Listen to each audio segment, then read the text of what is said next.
இறை இயேசுவில் மிகவும் பிரியமான சகோதர சகோதரிகளே, இன்றைய உலகம் முழுவதும் வாக்குறுதிகளை நம்புகின்றது. யாராவது ஒருவர் வாக்குறுதிகள் கொடுக்கிறார்கள் என்று சொன்னால் அந்த வாக்குறுதிகள் நமக்கு மிகவும் பிடித்து போய்விடுகின்றது. அந்த வாக்குறுதிகள் நம்முடைய வாழ்வில் ஆதாயத்தை கொடுக்கும் என்கின்ற ஒரு அதீத விதமான எதிர்பார்ப்பு நமக்குள் வர ஆரம்பிக்கின்றது. ஆம், ஒருமுறை அமெரிக்க நாட்டில் தொழில்களை செய்யக்கூடிய முதலீட்டாளர்கள் அனைவரும் ஒன்றாக கூடுகின்றார்கள். அவர்கள் எப்படி தங்களுடைய வியாபார யுத்திகளை பெருக்குகிறார்கள் என்பதை குறித்து அவர்கள் ஒரு யோசனை செய்கின்றார்கள். இன்னும் எப்படி வியாபாரத்தை பெருக்க முடியும் என்பதை குறித்து பல கலந்தாய்வுகள் அவர்கள் மத்தியில் நடைபெறுகின்றது.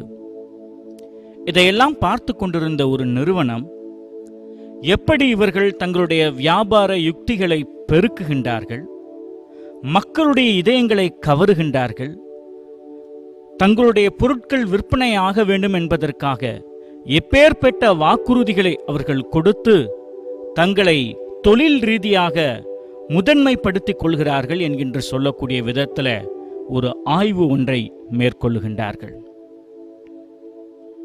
உலகில் மிகவும் பிரசித்தி பெற்ற நிறுவனங்கள், அதை பயன்படுத்தக்கூடிய பயனாளிகள், அந்த நிறுவனங்கள் கொடுக்கக்கூடிய வாக்குறுதிகள், இவைகள் எல்லாவற்றையும் தொகுத்து உலகிலே மிகவும் பிரசித்தி பெற்ற 3 நிறுவனங்களை அவர்கள் தேர்ந்தெடுக்கின்றார்கள். இந்த 3 நிறுவனங்கள் தேர்ந்தெடுக்கப்பட்டதனுடைய அடிப்படை என்னவென்று சொன்னால், அவர்கள் தங்களுடைய பொருட்களை விற்பனை செய்வதற்காக அவர்கள் சொன்ன வார்த்தைகள், அவர்கள் கொடுத்த வாக்குறுதிகள், இவைகள் மக்கள் மனதிற்கு மிகவும் ஆழமாக பதிந்திருக்கின்றது. அதே வேளையிலே மக்களை அதிகமாக சென்றடைந்திருக்கின்றது. அதன் அடிப்படையிலே முதலாவதாக நைக்கி என்று சொல்லக்கூடிய ஒரு நிறுவனம். இந்த நிறுவனத்தை குறித்து நாம் கேள்விப்பட்டிருப்போம். ஷூஸ் செய்யக்கூடிய இந்த ஒரு நிறுவனம். இந்த நிறுவனம் என்ன ஒரு வாக்குறுதி கொடுக்கிறது என்று சொன்னால், இந்த மாதிரி ஷூவை உங்க குழந்தைங்க அல்லது விளையாட்டு வீரர்கள் பயன்படுத்துகிறார்கள் என்று சொன்னால் அவர்கள் அதிக திறனோடு அவர்களால் ஓட முடியும், காலில் எந்த விதமான ஒரு பிடித்தமும் இருக்காது, அவர்கள் இன்னும் அதிகமாக ஓடுவார்கள் என்று சொல்லக்கூடிய அவர்கள் கொடுக்கக்கூடிய ஒரு வாக்குறுதி. அதற்கு அடுத்ததாக ஸ்டாஸ்பர்க் என்று சொல்லக்கூடிய ஒரு காபி நிறுவனம். நாம் அனைவரும் இயல்பாகவே காலையில் எந்திரிச்ச உடனே ஒரு காஃபி குடிக்கணும் அப்படின்ற ஒரு மனநிலை நமக்குள் இருக்கும். இந்த நிறுவனம் எப்பேற்பட்ட ஒரு வாக்குறுதியை கொடுத்து அவங்க மக்களுடைய மனதை பிடிக்கிறார்கள் என்று சொன்னால், உங்களுடைய நிறுவனத்துக்கு நீங்கள் வருவீங்க, முதல்ல வருகின்ற பொழுது நீங்கள் தனி நபராக வந்து நாங்கள் தயாரித்து கொடுக்கக்கூடிய இந்த காஃபியை நீங்கள் குடிப்பீர்கள். ஆனால் அடுத்த முறை வருகின்ற பொழுது நீங்கள் தனியாக வரமாட்டீர்கள், நீங்கள் மற்ற அநேக நபரை நீங்கள் அழைத்து வருவீர்கள் என்று சொல்லக்கூடிய இந்த ஒரு வாக்குறுதி. மூன்றாவதாக கோகோ கோலா என்று சொல்லக்கூடிய அந்த நிறுவனத்தை குறித்து சொல்லுகின்றார்கள். குறிப்பாக இது அமெரிக்கர்கள் மத்தியில் மிகவும் பிரபலியமான ஒரு பானமாக இருந்து கொண்டிருக்கின்றது. அவர்கள் சொல்லுகின்றார்கள், நீங்கள் என்னதான் சோர்வோடு நீங்கள் இருந்தாலும் சரி, இதை நீங்கள் குடிச்சிட்டீங்க அப்படின்னா உங்கள் மைண்டு ரொம்ப ஃப்ரெஷ்ஷாக ஆயிரும், நீங்கள் ரொம்ப அதிகமான வேலைகளை செய்ய முடியும் என்று சொல்லக்கூடிய இந்த வாக்குறுதிகள். இந்த நிறுவனங்கள் மிகவும் பிரசித்தி பெற்றதற்கான காரணம் என்னவென்று சொன்னால், இவர்கள் கொடுத்த வாக்குறுதிகள். வாக்குறுதிகள் நமக்குள் ஆழமாய் பதிகின்றது. மனிதர்கள் கொடுக்கக்கூடிய வாக்குறுதிகளே அல்லது உலகத்தின் ரீதியான வாக்குறுதிகளே இவ்வளவு சக்தி வாய்ந்தவை என்று சொன்னால், அல்லது இவ்வளவு பெரிய மிகப்பெரிய தாக்கத்தை ஏற்படுத்துகிறது என்று சொன்னால், கடவுளுடைய வாக்குறுதிகள் எத்தனை மேலானவை. கடவுளுடைய வாக்குறுதிகள் நம்முடைய வாழ்வில் எத்தனை சக்தி மிகுந்தது, ஆற்றல் மிகுந்தது. இதை நாம் என்றைக்காவது யோசித்து பார்த்திருக்கிறோமா? கடவுள் அவர் என்றைக்கும் கொடுத்த வாக்குறுதியை நிறைவேற்றுவார். நீங்கள் சங்கீதம் 89வது அதிகாரம் 34வது இறை வசனத்தை நீங்கள் வாசித்து பாருங்கள். அதிலே சொல்லப்படுகிறது, நான் செய்த உடன்படிக்கையை மீற மாட்டேன், நான் சொன்ன சொல்லை மாற்ற மாட்டேன் அப்படின்னு சொல்றாரு. இதை நம்ம நல்லா புரிஞ்சுக்கணும். அப்படின்னா நாம ஆபிரகாமினுடைய வாழ்க்கையில நம்ம புரிந்து கொள்ள முடியும். ஆபிரகாமினுடைய வாழ்க்கையில பார்க்கிறோம். நீங்கள் ஆதி ஆகமம் தொடக்க நூல் 12ஆம் அதிகாரத்தினுடைய முதல் பகுதியை எடுத்து நீங்கள் வாசித்து பாருங்கள். அதுல ஆண்டவர் அவருக்கு ஒரு வாக்குறுதி கொடுக்கிறார். இதோ நான் உலகில் இருக்கக்கூடிய எல்லா மக்களினங்களின் உன்னை மிகுதியாக்குவேன், நான் உன்னை ஆசீர்வதிப்பேன், நீ ஆசியாக இருப்பாய், உன்னை ஆசீர்வதிப்பவர்களை நானும் ஆசீர்வதிப்பேன் என்றெல்லாம் சொல்லி அவருக்கு ஒரு வாக்குறுதி கொடுக்கின்றார். அந்த வாக்குறுதி தொடக்க நூல் 12ஆம் அதிகாரத்தில் தொடங்குகின்றது. உன்னை மிகப்பெரிய இனமாக மாற்றுவேன் என்று சொல்லக்கூடிய அந்த வாக்குறுதியினுடைய நிறைவேற்றல் எங்கு இருக்கிறது என்று சொன்னால் யோசுவாவின் புத்தகத்தில் அது இருக்கிறது. ஆபிரகாமுக்கு கொடுக்கப்பட்ட வாக்குறுதி, உன்னை மிகப்பெரிய இனமாக மாற்றுவேன், இந்த நாட்டை விட்டு நான் உனக்கு காட்டக்கூடிய ஒரு நாட்டிற்கு நீ செல்வாய் என்று சொல்லக்கூடிய வாக்குறுதி யோசுவாவின் புத்தகத்தில் அது நிறைவை அடைகிறதை நாம் பார்க்கின்றோம். அப்ப இன்னைக்கு என்னன்னா, கடவுள் ஒரு வாக்குறுதி கொடுத்துட்டாரு அப்படின்னா வாக்குறுதியை நிறைவேற்றுவார். ஆனால் இந்த வாக்குறுதிக்கான காலமும் நேரமும் கடவுளுக்கு மட்டும்தான் தெரியும். அவர் கொடுத்த வாக்குறுதியையும் கொடுத்த ஆசீர்வாதத்தையும் அவர் எடுத்துக்கொள்பவர் அல்ல. ஆனால் கடவுள் நிறைவேறும் என்று சொன்னால் அது நிறைவேறும்.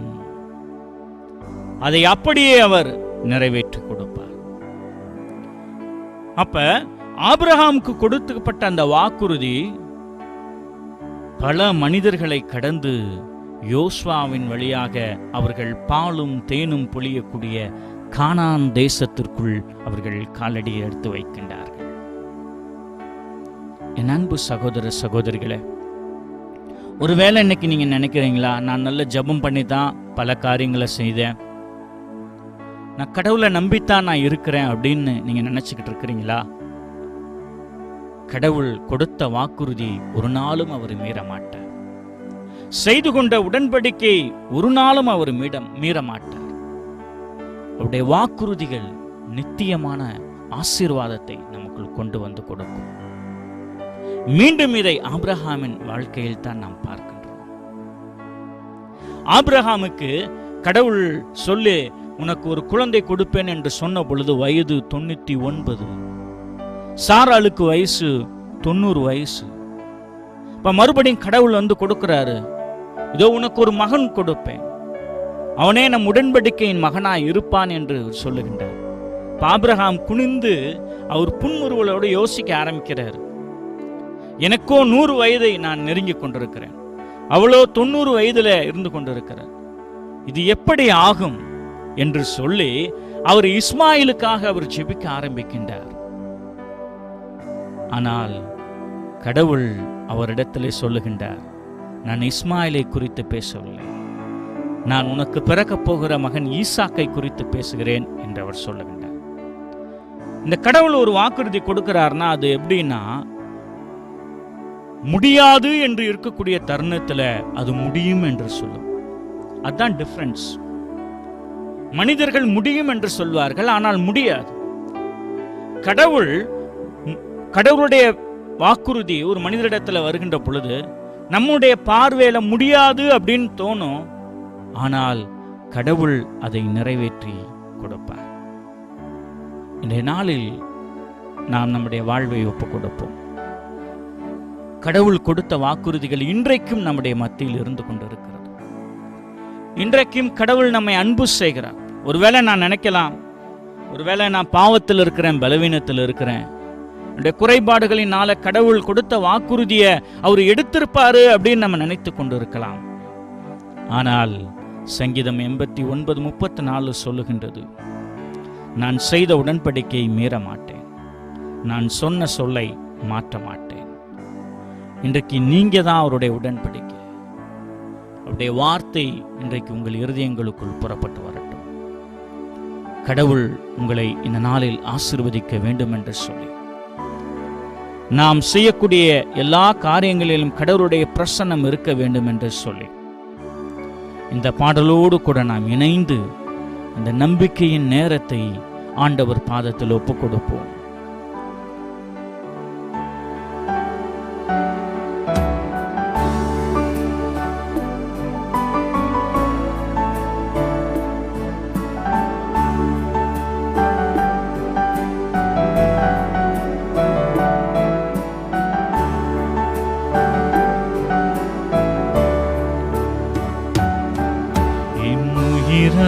இயேசு என் உயிரோடு கலந்து, என் உயிரே நான் உம்மை துதிப்பேன்.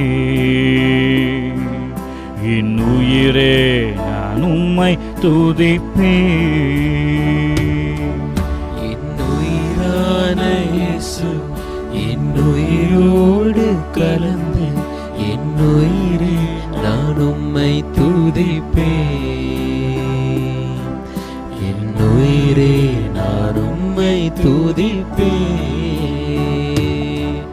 என் உயிரான உயிரான உயிரான இயேசு, என் உயிரான உயிரான உயிரான இயேசு, என் உயிரான உயிரான உயிரான இயேசு, என் உயிரான உயிரான உயிரான இயேசு, என் உயிரான இயேசு என் உயிரோடு கலந்து, என் உயிரே நான் உம்மை துதிப்பேன். என் உயிரே நான் உம்மை துதிப்பேன்.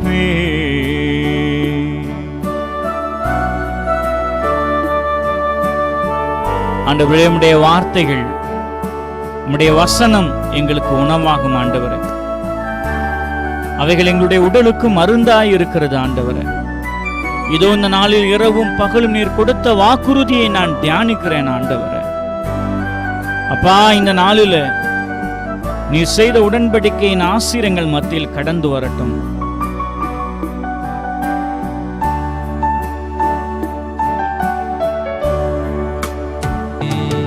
என் உயிரான உயிரான உயிரான இயேசு, என் உயிரான உயிரான உயிரான இயேசு, என் உயிரான இயேசு என் உயிரோடு கலந்து, என் உயிரே நான் உம்மை துதிப்பேன். என் உயிரே நான் உம்மை துதிப்பேன். எங்களை நேசித்து பாதுகாத்து வருகிற எங்கள் அன்பின் பரலோக பிதாவே, இந்த நம்பிக்கை நேரத்திற்காய் உமக்கு நன்றி செலுத்துகிறோம். மனிதர்கள் கொடுக்கிற வாக்குறுதிகள் இத்தனை நம்பிக்கையை தருகிறது என்று சொன்னார். இத்தனை ஆழமான ஒரு நம்பிக்கை எங்களுடைய வாழ்வில் பிறப்பிக்கிறது என்று சொன்னார். ஆண்டவருடைய உம்முடைய வாக்குறுதிகள் எத்துணை மேலானவை. ஆண்டவருடைய உம்முடைய இறை வார்த்தை எத்துணை வல்லமை மிக்கது தகப்பனே. இதோ இந்த நாளில் உம்முடைய வார்த்தைகள் எங்களுக்குள் விதைக்கப்படட்டும். நாங்கள் சோர்ந்து போகக்கூடிய வேளைகளில், தளர்ந்து போகக்கூடிய வேளைகளில், களைத்து போகக்கூடிய வேளைகளில் ஆண்டவரே, இதோ உம்முடைய இறை வார்த்தையை நாங்கள் தியானிக்கிறோம். நான் செய்த உடன்படிக்கையை மீற மாட்டேன், நான் சொன்ன சொல்லை மாற்ற மாட்டேன் என்று சொன்னீரேன். இதோ உம்முடைய வாக்குத்தத்தங்கள் எங்கள் வாழ்வில் நிறைவேறுவதாக. நீர் எங்களுக்கு கொடுத்த ஆசீர் எங்கள் வாழ்வில் புதிய மாற்றத்தையும் புதிய கிருபையையும் எங்களுக்கு அளிப்பதாக. இந்த நாள் முழுவதும் எங்களை தாழ்ச்சியோடு ஒப்புக் கொடுக்கிறோம். உம்முடைய வல்லமையுள்ள கரங்களுக்குள் ஒப்புக் கொடுக்கிறோம். உம்முடைய மகிமையான ஆசீர்வாதம் எங்களுக்குள் புறப்பட்டு வருவதாக. இந்த செய்தி இருதயங்களுக்குள் ஆழமான நம்பிக்கை உண்டு வருவதாக. எங்கள் எல்லோரையும் உடைய கரத்தில் ஒப்பு கொடுத்து செபிக்கிறோம். உம்முடைய வாக்குறுதியினால் எங்களை நிரப்பும். உம்முடைய வாக்குறுதி எங்களில் செயலாற்ற எங்களுக்கு ஒரு சரியான புரிதலை அளித்தருள்வீராக. இவைகளெல்லாம் எங்கள் ஆண்டவரும் மீட்பருமான இயேசுவின் இனிய நாமத்தில் ஒப்புக்கொடுத்து செபிக்கிறோம். ஜீவனுள்ள நல்ல அன்பின் பிதாவே, ஆமென். இறைவன் என்றென்றும் வாழ்த்தப் பெறுவாராக.